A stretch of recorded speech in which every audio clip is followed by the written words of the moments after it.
Vous êtes sur TV5 Monde, bienvenue si vous nous rejoignez dans 64 minutes, c'est l'heure de 64 débats. Venezuela, quel avenir? Qui est vraiment aux commandes du pays? Beaucoup d'interrogations 4 jours après l'enlèvement du président Nicolas Maduro par les forces spéciales américaines. Avec nous autour de la table, Paul Cabanis, bienvenue, journaliste, auteur du documentaire Maduro du socialisme à la dictature jusqu'au 15 février sur arte.tv. Chez notre partenaire Jesus Gacete, bonsoir, bienvenue à vous également. Ex-opposant vénézuélien, vous avez quitté votre pays en 2010 pour fuir la répression. Vous êtes aujourd'hui en France où vous êtes ingénieur. Thomas Posado, bonsoir, merci d'être avec nous en direct sur TV5 Monde. Vous êtes maître de conférence en civilisation latino-américaine contemporaine à l'université de Rouen, Normandie, en France. Jesus Gacete, on commence avec vous puisque vous êtes vénézuélien. Qu'est-ce que vous avez ressenti? Qu'est-ce que vous vous êtes dit au moment où vous avez découvert cette image qui a sidéré le monde, Nicolas Maduro, menotté, entouré des forces spéciales américaines et notamment de l'agence antidrogue américaine? J'ai eu la chair de poule. C'était un moment, parce qu'il faut le dire de tout début, je suis là en représentation de la voix des 8 millions de Vénézuéliens qui ont dû partir du Venezuela pour la situation sociopolitique. 8 millions, c'est beaucoup. C'est beaucoup. Pour donner un exemple, un petit peu la dimension, c'est comme si on vide la Suisse en 10 ans. La même population. Les Vénézuéliens, à ce moment-là, le 3 janvier 2026, c'était un moment de joie. On a eu le sentiment que la justice était arrivée chez nous. Pas tous les Vénézuéliens. La plupart. Parce qu'on dit que c'est un pays profondément divisé. Ouais, la plupart, vous dites. La plupart. Et après, on va pouvoir parler à ça, parce qu'on va parler du juillet, 28 juillet 2024, et c'est pour ça que je dis la plupart. Edmundo González. Vous parlez de la présidentielle. A gagné la présidentielle avec le 60%. Contesté, ouais. Juste pour vous reposer ma question, bien entendu, sur l'opération en elle-même, vous savez qu'il y a un vrai débat dans le monde sur la question du droit international, sur la violation de la Charte des Nations Unies, sur la violation de la souveraineté du pays. Quoi que les opposants, comme vous, pensent du président Maduro, qu'est-ce que vous vous dites? Certains Vénézuéliens disent on est un peu gêné tout de même, ou vous, alors là, pas du tout, et vous êtes décomplexé. Personne ne veut voir des bombes tomber sur son pays. Nous sommes tous d'accord là. Personne ne veut chercher comme première option une solution violente. Mais il faut savoir que Venezuela, la société, les partis politiques et tout le monde a cherché plein d'options pendant au moins 20 ans. On a fait des élections qui ont été volées, on a fait des manifestations. On était à la ONU, on était à la OEA, Organisation des États américains. Personnellement, j'étais à Costa Rica pour dénoncer Chavez, parce qu'il faut savoir que tout ça a commencé avec un monsieur qui s'appelle Hugo Chavez.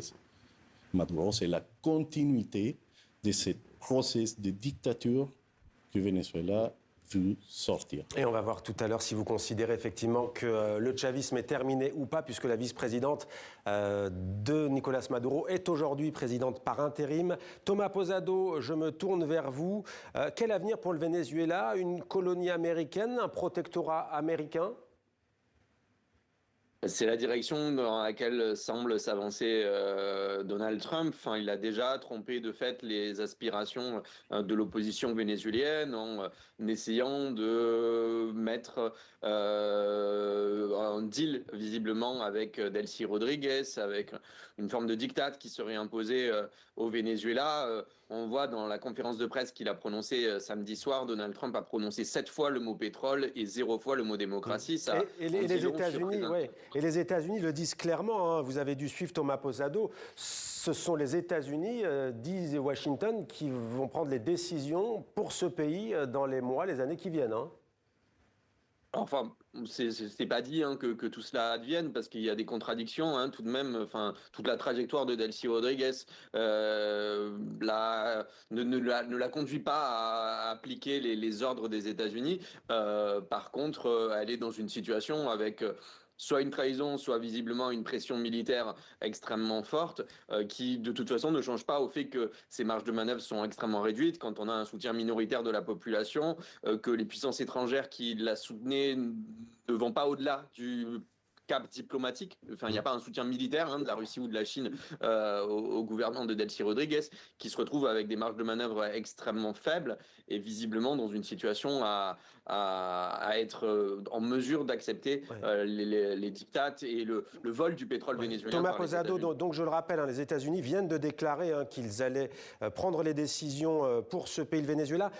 Encore un petit mot peut-être avec vous, Thomas Posado. Donald Trump a répondu à nos confrères de The Atlantic. Il dit que si Delcy Rodriguez ne coopère pas et ne fait pas ce qu'il faut, je cite, eh bien, elle paierait cher, probablement plus cher que Maduro, dit-il. C'est des menaces explicites, c'est la continuité de ce qu'il a déjà fait sur Nicolás Maduro. Même s'il ne le disait pas, on se doutait que Delcy Rodriguez ne pourrait pas gouverner dans des conditions normales quand son prédécesseur vient d'être kidnappé et incarcéré aux États-Unis. Le fait qu'il le dise envoie encore une pression supplémentaire sur Delcy Rodriguez. Il ne dit rien sur des questions démocratiques pour le coup. La seule chose qui intéresse Donald Trump, visiblement, c'est la question pétrolière. On va parler des citoyens. Des majors états-uniens. On a un citoyen vénézuélien avec nous et on va en parler effectivement. Est-ce que les Vénézuéliens vont pouvoir prendre leur avenir et leur destin en main? Paul Cabanis, auteur du documentaire Maduro du socialisme à la dictature, juste avant de regarder un extrait de votre documentaire. Une question, quand on fait un tel film, qu'est-ce qu'on se dit? Pareil, comme je posais la question tout à l'heure à Jesus Gazete, qu'est-ce qu'on se dit quand on voit ces images qui paraissent surréalistes, même si Donald Trump avait plusieurs fois menacé Nicolás Maduro? Moi j'étais très étonné, pris de court. On ne s'attendait pas à que ça arrive de cette manière, aussi rapidement, brutalement, qui est ce 3 janvier qui arrive si vite. Ce documentaire, il est sorti il y a 2 ans. Maintenant, c'est intéressant de le voir 2 ans plus tard. Donc avant la présidentielle, c'est bien ça contesté, Exactement. C'était au moment où il y avait les accords de Barbade qui se négociaient, c'est-à-dire qu'il y a le régime de Maduro à ce moment-là négocie avec l'opposition pour avoir des élections présidentielles équitables, ce qui n'a pas été le cas, pas respecté. Et ça montre la difficulté de négocier avec le régime chaviste et celui de Maduro. Et pour petit rappel, puisqu'on parlait de Delcy Rodriguez, on l'a rencontrée pour ce documentaire. Delcy Rodriguez, c'était elle qui négociait avec son frère Jorge Rodriguez, président de l'Assemblée nationale aujourd'hui, qui vient d'être réélu. Et à ce moment-là, au moment des négociations des accords de Barbade, c'était eux deux qui étaient chargés d'être les négociateurs de Nicolás Maduro, qui lui pouvait pas se rendre à l'étranger. Donc Delcy Rodriguez, elle a été en Espagne, elle était à Bruxelles. Jorge Rodriguez, lui, était à Paris, en marge du Forum pour la paix.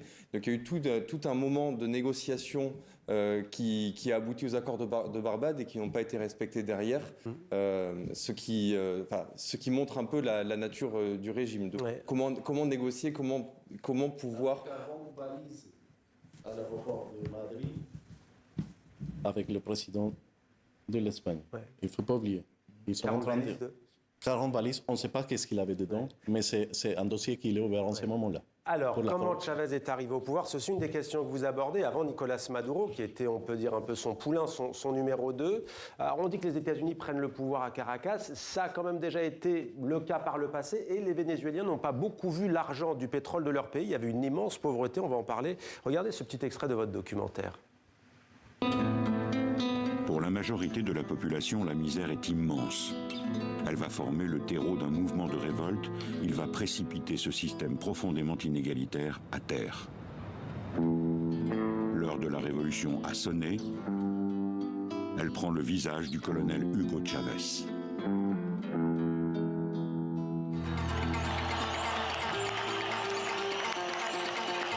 Y saben otra cosa, bastantes cojones hay aquí. Après une tentative de coup d'État avortée, Hugo Chavez remporte l'élection présidentielle en 1998 et lance sa révolution socialiste. Lui, dans la lumière, et dans l'ombre déjà, celui qui va devenir son bras droit, Nicolás Maduro.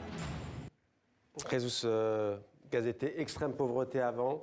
Il y a des progrès indéniables, même pour celles et ceux qui critiquent le chavisme, selon vous, notamment dans l'éducation, dans la santé? Non, ça c'est pas vrai. Ça, c'est pas vrai. Il faut comparer le pays Venezuela avant Chavez et après Chavez. Il faut savoir une chose. Au moment que Chavez a gagné, le prix de baril de pétrole est monté entre 100 et 130 euros le baril. Il avait une richesse énorme qui devrait être aujourd'hui un pays riche en technologie, en formation et au point. Ouais. Mais ce n'est pas le cas. Parce que ce mouvement-là, la dictature, c'était infiltré par la corruption, par l'idéologie. Ouais. Il faut savoir que le chef... Hugo Chavez a essayé de lutter contre cette corruption, dit-on, non? Non plus? Non plus. Ouais. Et vous voulez savoir pourquoi il n'a pas fait quelque chose contre la corruption? Ouais. Vous allez voir sa fille, millionnaire, son entourage, son infirmier en Espagne, avec des millions de dollars dans son compte. Ouais. Alors sur la corruption, on va vous entendre Thomas Posado sur la corruption, mais d'abord sur le fait que Hugo Chavez et que ensuite Nicolas Maduro, mais plus son prédécesseur donc Chavez, ont sorti des millions de Vénézuéliens sur la pauvreté. Nous avons ici un ancien membre de l'opposition qui nous dit c'est faux et archi faux. Vous, l'universitaire, que répondez-vous? Il y a des différences fondamentales entre la présidence de Chavez et la présidence de Maduro, pas seulement liées à la personnalité des deux chefs de l'État, mais liées au contexte économique qui n'est pas le même. Hugo Chavez a bénéficié d'une rente pétrolière extrêmement élevée et où effectivement la condition de vie des Vénézuéliens les plus pauvres s'est améliorée à ce moment parce que le Venezuela avait une rente pétrolière extrêmement importante. À l'inverse, la décennie de présidence de Nicolas Maduro est une décennie de crise où la pauvreté s'est envolée avec multiples facteurs. Ce caractère rentier de l'économie et le fait des sanctions états-uniennes qui ont aggravé la crise économique. Mais Thomas Posado, quand je parle vraiment, là pour le coup, puisqu'on parle aussi du chavisme, il y a le pan critiquable ou pas, mais sur le fait, sur la santé par exemple, sur le fait que des enfants n'avaient jamais accès aux soins, qu'ils ont eu accès aux soins, sur les bourses accordées aux femmes, c'est bien entendu des comités, on est vraiment dans une politique de socialisme et une expérience bolivarienne, comme le dit ce régime. Ça a été tout de même une avancée notable ou pas du tout? Durant la présidence d'Hugo Chavez, tout à fait, il y a eu des programmes sociaux en termes de santé, d'éducation, de logement qui ont été créés et qui s'appuyaient sur cette rente pétrolière. Je ne dirais pas qu'il y avait un socialisme en tant que tel. Enfin, il n'y a pas eu une vague d'expropriation pour toute l'économie. Enfin, l'économie privée restait majoritaire jusqu'à il y a peu parce qu'aujourd'hui, il y a un effondrement de l'économie privée. Mais je ne dirais pas que c'est un socialisme en tant que tel. Je dirais que c'est une économie de marché rentière, dépendante du pétrole, qui fait que dans les périodes d'abondance, oui, il y a eu des améliorations en termes de programmes sociaux, de santé, d'éducation et d'alimentation et de logement, mais durant la présidence d'Hugo Chavez, parce qu'il y avait une rente pétrolière importante. Ouais. Aujourd'hui, effectivement, on ne voit que des vestiges de cela. Il y a des cartons de nourriture qui sont distribués de manière irrégulière et clientéliste à la population sous Nicolas Maduro, mais c'est ce qui reste de cet héritage social d'Hugo Chavez et c'est extrêmement faible et ça ne permet pas de sortir les Vénézuéliens de la pauvreté dans la période actuelle. Ouais. Et Paul Cabanis, on va essayer de voir avec vous aujourd'hui qui dirige ce pays d'Amérique latine. On a bien entendu citer Delcy Rodriguez, son frère que vous avez cité tout à l'heure. Il y a deux autres hommes aussi qu'on évoque beaucoup. En fait, on évoque deux duos. Un duo civil qu'on vient de citer et puis un duo plus militaire, le ministre de la Défense et le membre des renseignements militaires qui a été à la tête de la répression, notamment au moment de la présidentielle.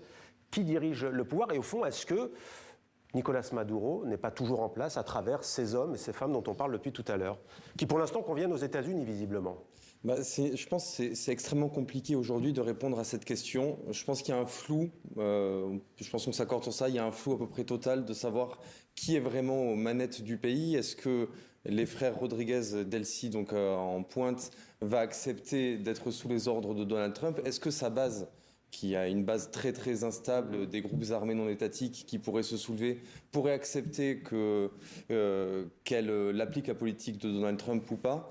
Le côté Vladimir Padrino, Diosdado Cabello, qui sont des gens... Ministre de la Défense. Ministre de la Défense, ministre de l'Intérieur et de la Justice. À noter que ces deux ministères sont ensemble dans les gouvernements chavistes. Ouais. Juste une question tout de même. Pourquoi Donald Trump n'a-t-il pas adoubé Maria Corina Machado, opposante de droite qui a reçu le prix Nobel de la paix? Il est jaloux parce que lui ne l'a pas reçu et que c'est elle qui l'a pris. Alors aujourd'hui, elle déclare, pour se rattraper, puisqu'elle voit qu'elle commence à être écartée, le peuple vénézuélien pense que le prix Nobel de la paix revient au président américain. Vous êtes déçu qu'elle ne soit pas elle-même propulsée à Caracas? Effectivement. les Vénézuéliens, on attendait une période de transition avec Edmundo González en tant que président et Maria Corina Machado à côté de lui. On a des sentiments partagés avec cette décision de Donald Trump. Ouais. Mais vous faites confiance, vous, à Delcy Rodriguez? Pas du tout. On connaît le personnage. C'est encore pire que Maduro. Ouais. Donc en fait, Donald Trump ne vous a pas du tout sauvé? Écoutez, je vais vous dire une chose. Heureusement, on a le pétrole. Le Venezuela s'est trouvé avec la convergence d'un pays puissant qui avait un intérêt économique et un pays qui était séquestré par une dictature qui avait besoin d'être libéré. Et cette convergence est venue à cette opération militaire. Qu'est-ce qu'il se passe en ce moment? On est dans une période de transition qui va être très compliquée avec Delcy Rodriguez. Ce n'est pas ça que souhaitaient la plupart des Vénézuéliens. Il faut rester prudent. Merci beaucoup. Ce sera le mot de la fin. Prudent, nous dit donc Jesus Gazete, ex-opposant vénézuélien, ingénieur en France depuis 2010. Merci beaucoup, Paul Cabanis, d'avoir été avec nous. On rappelle sur Arte, du socialisme à la dictature, Maduro. Et merci beaucoup à vous également, Thomas Posado. Le temps file, mais on aura l'occasion évidemment de vous entendre à nouveau, puisque tout semble commencer aujourd'hui après donc le départ de Nicolas Maduro, enlevé par les États-Unis.